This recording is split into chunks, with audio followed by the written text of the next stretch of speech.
안녕하세요. 비탐성에 오신 빛의 교회 지체 여러분들을 사랑하고 축복합니다. 2024년 4월 29일 비탐성 함께 기도로 시작하겠습니다. 하나님 아버지, 한 주의 시작을 하나님의 말씀으로 열게 하심에 감사드립니다.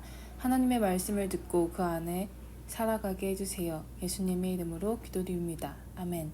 오늘 우리가 함께 공부할 말씀은 사사기 13장 1절 말씀입니다. 단 한 구절인 오늘의 구절을 함께 읽고 같이 생각해보는 시간 가지면 좋겠습니다. 사사기 13장 1절. 이스라엘 자손이 다시 주님께서 보시는 앞에서 악한 일을 저질렀다. 그래서 주님께서는 그들을 40년 동안 블레셋 사람들의 손에 넘겨주셨다. 오늘부터 새로운 사사인 삼손에 대한 이야기가 시작합니다. 새로운 사사가 시작되기 전에 항상 반복되던 그 루틴이 오늘 말씀에서도 반복이 됩니다. 이스라엘 백성들은 악을 저지르고 하나님께서는 지금까지 중에서 가장 긴 시간인 40년간 이스라엘이 블레셋 손에 넘어가게 하십니다. 오늘의 이 짧고 항상 반복되었던 말씀 속에서 우리는 무엇을 알고 우리의 삶을 바꿀 수 있을까요? 오늘 사사기 13장 1절의 특이한 두 가지를 통해 알아보도록 하겠습니다. 첫째, 이스라엘 백성들이 블레셋 사람들에게 지배를 받았다는 것입니다. 블레셋 사람들은 가나안에 정착한 이들 중에서 가장 잔인하고 억센 사람들이었습니다. 블레셋 사람을 한마디로 하면은 해적과 같은 사람들이었습니다. 그들은 이스라엘 서쪽에 있는 세플라라는 지역에서 출항해서 지중해를 장악하며 다른 이들을 약탈하기를 즐겨하였던 사람들이었습니다. 이 잔인한 블레셋 사람들에게 이스라엘이 지배당하였다는 것이 왜 특이한 일일까요? 블레셋 사람들은 사사기 13장에서 첫 등장한 것이 아니었기 때문입니다.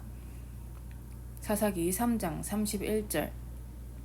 에훗 다음에는 아낫의 아들 삼갈이 사사가 되었다. 그는 소를 모는 막대기만으로 블레셋 사람 600명을 쳐 죽여 이스라엘을 구하였다. 블레셋 사람들은 이스라엘의 세 번째 사사인 삼갈에서부터 이스라엘 백성들을 꾸준히 괴롭힙니다. 사사기 10장 7절. 그러므로 주님께서 이스라엘 백성에게 진노하시어 그들을 블레셋 사람과 암몬 사람의 손에 내어주시니, 그리고 최근으로는 입다의 시기에서도 이스라엘 사람들을 블레셋 사람들은 괴롭힙니다. 그러나 입다가 물리쳤던 지파는 암몬 지파와 블레셋 지파 모두가 아닌 암몬 지파뿐이었습니다. 사사기 11장 33절. 그는 아로엘에서 민니까지 20성읍을 쳐부수고 아벨 그라민까지 크게 무찔렀다. 그리하여 암몬 자손은 이스라엘 자손 앞에 항복하고 말았다. 사사기 초반부터 이스라엘을 괴롭히던 블레셋은 결국에는 이스라엘 백성들을 가장 오랫동안인 40년간 지배하는 나라가 되었습니다. 사사기 13장 1절에 특이한 점 두 번째는 이스라엘 백성들은 이렇게 잔인하고 억센 블레셋 사람들의 지배 아래 40년간 있었지만 하나님께 부르짖지 않았다는 것입니다. 이전에는 조금만 힘들어도 하나님께 부르짖고 회개했던 이스라엘 백성들은 힘든 것의 일상화가 된 것인지 혹은 부르짖음의 대상을 잊었는지 더 이상 하나님께 부르짖지 않습니다.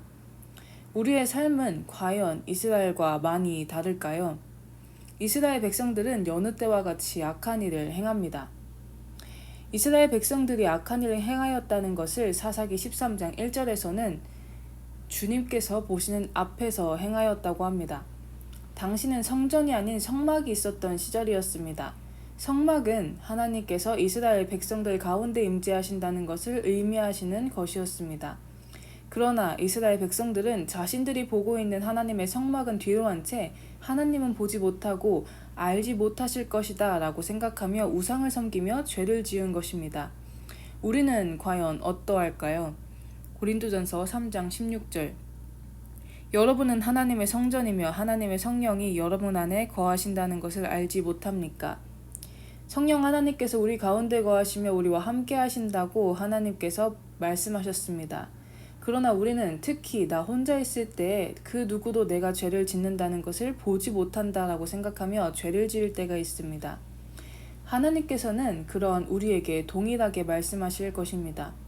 너가 다시 주님께서 보시는 앞에서 악한 일을 저질렀다. 앞서 말했듯이 블레셋은 지속적으로 이스라엘을 괴롭히던 사람들이었습니다. 여러분의 삶에는 이렇게 블레셋과 같이 여러분을 지속적으로 괴롭히는 죄의 모습이 있으신가요? 이스라엘 백성들이 40년간 블레셋 지배에 하나님께 부르짖지 않았듯이 이전에는 예수님을 갓 믿기 시작했을 때만 하더라도 나의 이 죄의 모습을 떨쳐내려고 없애려고 노력하였지만 가면 갈수록 그 죄에 더 익숙해지고 일상화되어서 이제는 그 죄에 그저 머무르고 계시지는 않으신가요? 만일 여러분의 삶 속에 이러한 지속적인 죄의 모습이 보여지고 계시다면 오늘 하나님 앞에 다시 나아가는 우리가 되기를 원합니다. 내일의 비탐성을 통해 보시겠지만 하나님께서는 이스라엘 백성들이 부르짖지 않았음에도 삼손을 사사로 택하시고 이스라엘에 보내십니다.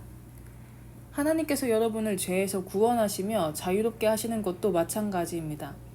여러분이 죄에서 구원을 받기에 합당한 사람이기에 구원을 받은 것이 아니라 하나님의 은혜를 통하여 구원을 받습니다. 내가 죄인이었을 때 그의 은혜로 구원하신 하나님을 기억하며 나를 괴롭히고 있는 이 죄의 고리를 끊어달라고 하나님께 매달리는 우리가 되기를 원합니다. 모든 죄를 단번에 없애신 예수 그리스도를 통하여 우리 삶에 있는 이 지속적인 죄는 이미 무력화되었음을 믿으시며 우리 구주 하나님께 나아가 우리를 괴롭히던 죄의 습관을 완전히 없애는 우리의 모습, 죄에 대해 승리하는 우리가 되기를 원합니다. 기도하심으로 비탐성을 마치겠습니다.